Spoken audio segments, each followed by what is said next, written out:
Magandang araw po, welcome po sa aking channel, Nob9 TV. Patalasasan po, meron po ba kayong mga properties na napapabayaan or non-performing assets? Plan nyo yung ibenta, pero wala kayong oras pagbenta nito. Kung ito'y pagkakatiwala nyo po sa amin, tawag lang po kayo sa aking numero. Usap po tayo. Gawan ko po ng video for free. Yes, libre po. Wala po kayong babayaran. Tutulungan pa namin kayong mabenta ang inyong property. Kami na po bala sa marketing, sa boosting, or paid ads. Even sa tripping, hindi na po kayo mapapagod sa pag-entertain ng mga buyers. Kami na po bala sa lahat. Tawag lang po kayo. Nandito po tayo ngayon sa isang exclusive subdivision dito sa Tagaytay. Nakumpleto po ang amenities kaya ng clubhouse, basketball court, parks and playgrounds, swimming pool, at marami pa pong iba. Meron din pong 24 hours security. Ito pong bagong video presentation natin ay isang brand new house and lot na may lot area na 260 square meters at may floor area na 423 square meters. Dito po sa garahe ay kakasya po ang dalawang SUV. Naka-tile flooring na rin po siya at sa taas po nito ay yung balkonahe mula sa family area. May 2 master's bedroom with walk-in closet at 2 bedrooms with own full toilet and bath. Ito po yung lawn. Then yan po yung fasad. Napaka-unique po ng kulay. Napaganda ng kombinasyon. At doon naman sa dulo ay meron pong side garden. Yan po yung glass window sa dining area. Ito pong natatanaw natin na sliding glass window. Yan naman po yung living area side. Kaya mula po sa loob ng bahay ay matatanaw po dito sa may garahe. So ito naman po yung walkway na papunta naman sa main door. May side garden at meron pong glass walls and windows na nag-serves as natural sunlight. Ito pong walkway ay naka-tiled flooring at nandito na po tayo sa main door kung saan ito po'y naka-wooden panel door. Nandito na po tayo sa living area o salas. Ito po'y naka-double high ceiling. Then naka-ceiling cove design. May chandelier. May wall-mounted display cabinet. At dito naman po yung tinutukoy ko na glass walls and windows na nag-serve as natural sunlight. Then mula po dito, matatanaw naman yung garahe. Lipat po tayo dito sa may dining area. May customized glass window. Then may pin lamp, center lamp. Malaki po ang espasyo. May wall skirting border in between ng wall at flooring. At meron din pong sliding glass door and wall dito sa patio. Yan po yung steel gate made of tubular metal. Then meron pong polycarbonate na roofing. Then ito naman po yung papunta sa maid's room at sa setback. So yan po ang katunayan na halos kakatapos lang po nitong bahay. So mga finishing retouch na lang. Nandito na po tayo sa formal kitchen. Meron pong breakfast nook. Then hanging kitchen cabinet. At dito naman po yung pantry. May kitchen countertop, built-in oven and range hood. Then dito naman po yung double stainless sink with faucet. At merong malaking glass window.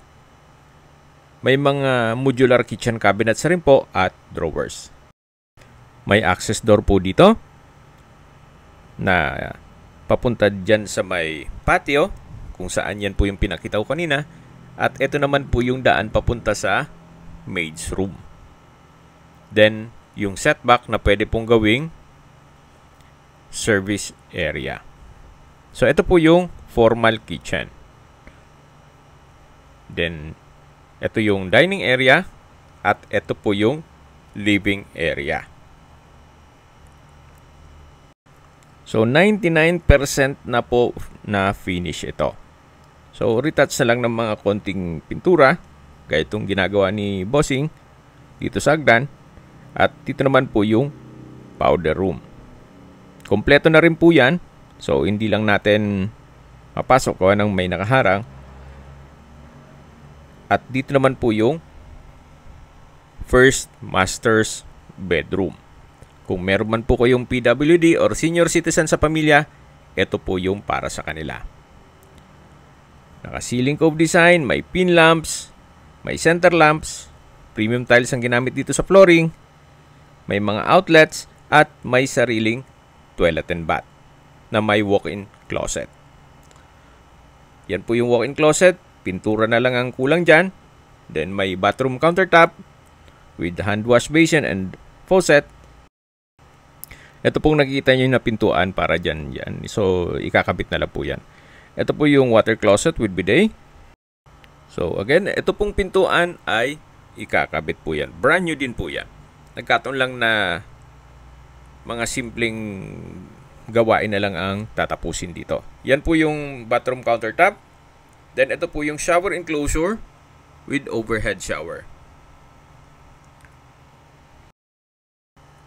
So, ito po yung full bathroom with walk-in closet dito sa master's bedroom.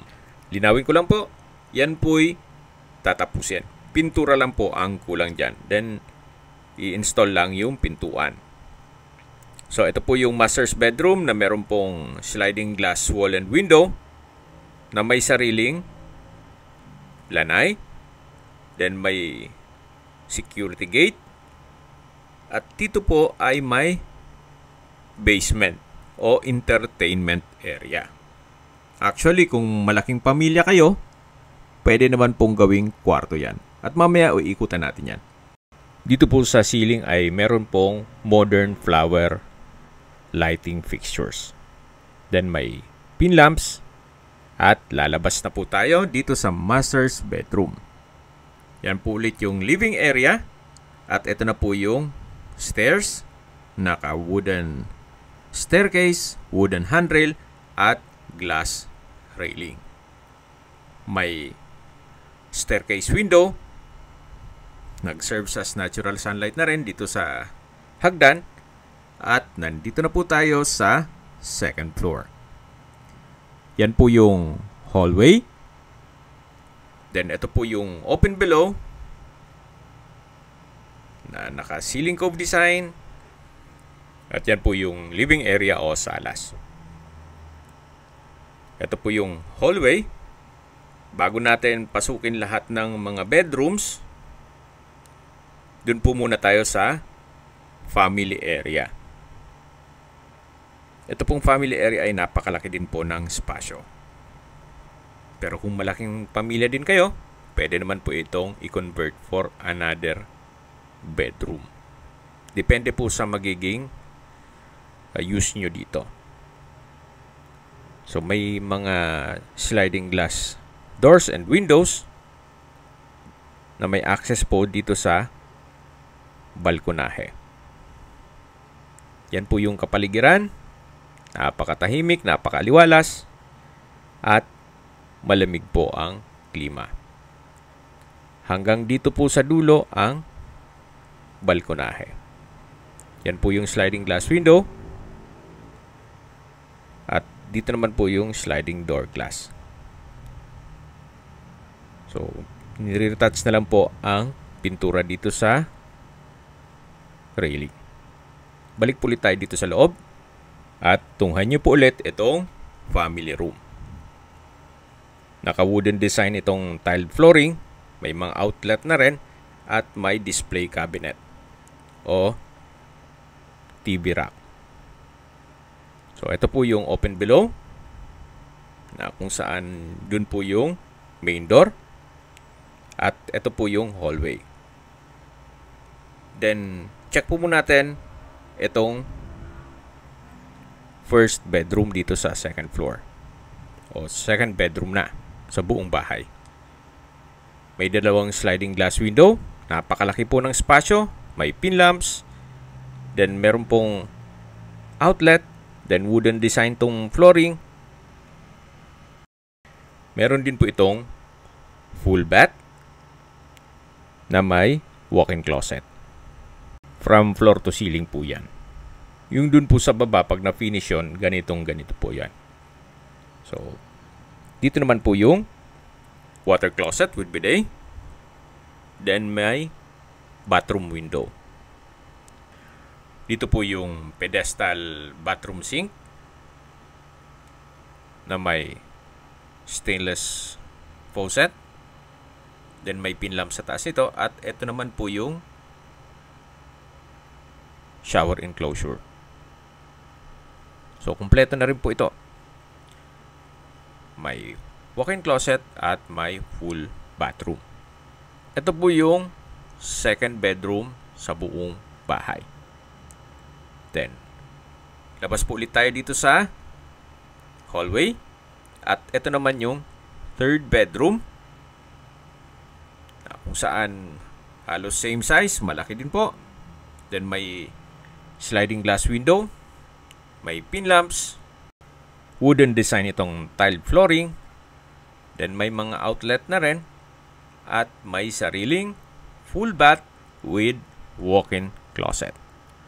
Lahat pong bedrooms ay meron pong walk-in closet at full bath. Yan yung water closet with bidet. Then may bathroom window. Then naka-tile bathroom wall. Pedestal bathroom sink. At yung shower enclosure. Na naka-tiled bathroom wall din po yan. From floor to ceiling.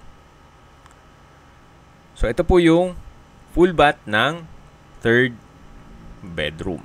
So may ilang mga pintuan na i-install pa po. Pero upon turnover, siguro mula ngayon na napanood nyo to, tapos na yan. Gawa ng tuloy-tuloy naman ang trabaho dito. So yan po yung family area, second bedroom, at galing na po tayo dito sa third bedroom. Then, ito naman po yung second master's bedroom. Halos same size lang po ito nung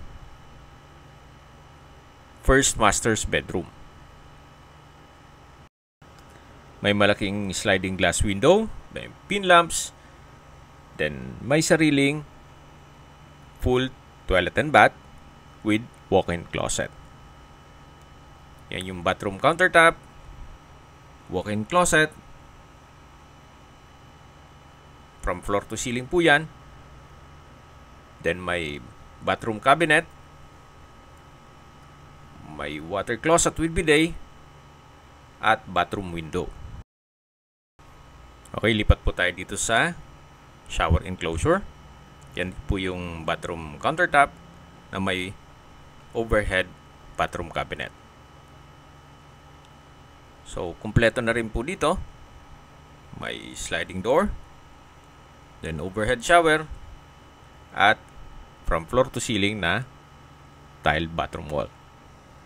Mapapansin nyo po, napakaganda po ng floor plan. Napakaaliwalas. Iba pa rin po pag arkitekto ang may-ari. Gawa ng napakaayos po ng floor plan at detalyado. So, dito naman po yung sliding glass door and wall. Napapunta dito sa balkonahe. Dito sa second master's bedroom. So, ito naman po yung likod na ng property. Private compound na po yan, kaya wala namang gaano magpapatayo ng bahay. At ito po yung open lanay mula sa first master's bedroom. At yan po sa baba niyan, itong may canopy, ay yung main door. So, yan po yung second master's bedroom dito sa second floor. Napakalaki po ng espasyo. At may sariling full bath, then walk-in closet. Yan po yung hallway.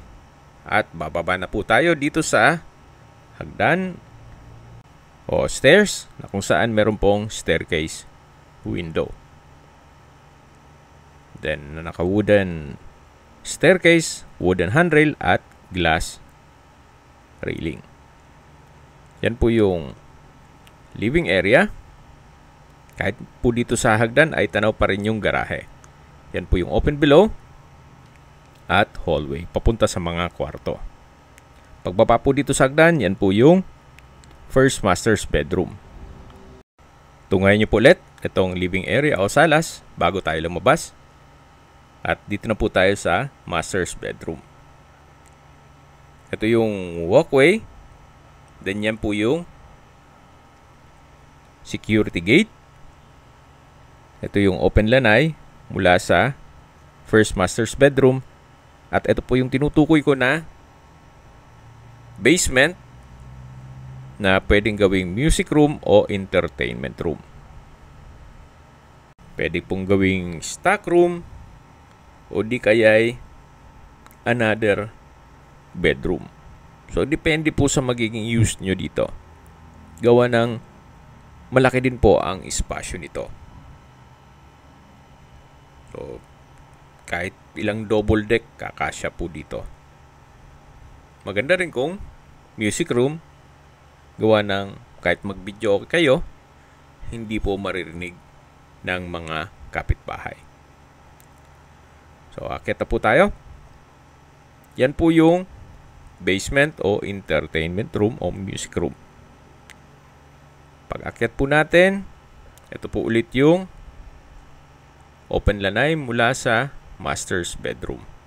Pag diniretso na po yan, yan na po yung main door at sa dulo yung garahe. Okay, habang naglilibot po tayo, maisingit ko lang ang distance, location at travel time. Mula sa Picnic Grove, ang distance is 3.8 kilometers at ang travel time is 10 minutes. Mula naman po sa Starbucks downhill, ang distance is 1.4 kilometers at ang travel time is 9 minutes. Mula naman po sa Tagaytay Rotonda, ang distance is 2.9 kilometers at ang travel time is 12 minutes. Kompleto na po doon gaya ng malls, hotels, restaurants, banks, schools, church at hospital. Yan po yung lagi kong binabanggit sa aking video na dapat niyong i-consider sa paghanap ng property, yung meron pong malapit na hospital. Hindi ko naman po sinasabing sakitin kayo. Yan naman po for emergency purpose lang naman. At mula naman po sa Calac Silang Interchange, ang distance is 16.9 kilometers at ang travel time is 54 minutes. Mula naman po sa airport o Manila, ang distance is 56.4 kilometers at ang travel time is 1 hour and 52 minutes. Nandito po ulit tayo sa patio. At ito po yung access door papunta sa formal kitchen. Meron po pala itong centralized na water heater. At ito naman po yung maid's room na kung saan malaki naman po ang espasyo nito, high ceiling at may sariling toilet and bath. Maayos naman ang toilet fixtures at ito'y naka-tiled bathroom wall. So, labas po ulit tayo. Ito po yung setback. Then hanggang sa dulo po yan. Na pwede nyo pang gawing service area. So ito po yung back view ng bahay. So ilan na lang po mga retouch ang gagawin dito. Then installation ng mga pintuan. At yung shower enclosure. Okay, sa presyo na po tayo. Binebenta po ito ni owner sa halagang 17.5 million pesos. Ito po yung brand new at titulado. Buhay po ang may-ari, kaya wala po kayong maging problema sa documentation o sa transfer ng title.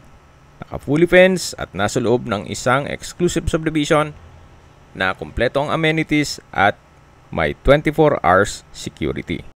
Kung may mga katanungan po kayo, tawag lang po kayo sa aking numero. At sa mga kababayan naman natin nasa ibang bansa, meron po akong Telegram. Sa mga iPhone user naman, may iMessage. Meron din pong Imo, Skype, Viber at WhatsApp. Same number lang po, 0917-316-3399. Sa mga nagtatanong naman po ng aming Facebook, meron po kaming Facebook page na Nov9TV at Facebook Real Video. Meron din pong TikTok at Instagram. May ibang YouTube channel po kami na The Nov9TV Channel, Nov9TV Listings, at Nov9TV On The Spot. Real talk, real fast. Sana po naibigyan nyo ang video presentation. Paki-like and subscribe na lang po sa aking channel para ma-update din po kayo sa aking future listings. Kung sakali po hanap nyo yung mas malaking sukat ng lupa, meron din po kami ibang listings na pwede nyong pagpilian. Huwag po kayong mag-atubiling tumawag sa amin, then let us know your budget para malaman namin kung anong property pwede naming alok sa inyo. Sa lahat pong viewers, subscriber at nagtiwala po sa amin, salamat po sa suporta. Ingat po kayo lagi at yung pamilya. Maraming salamat po.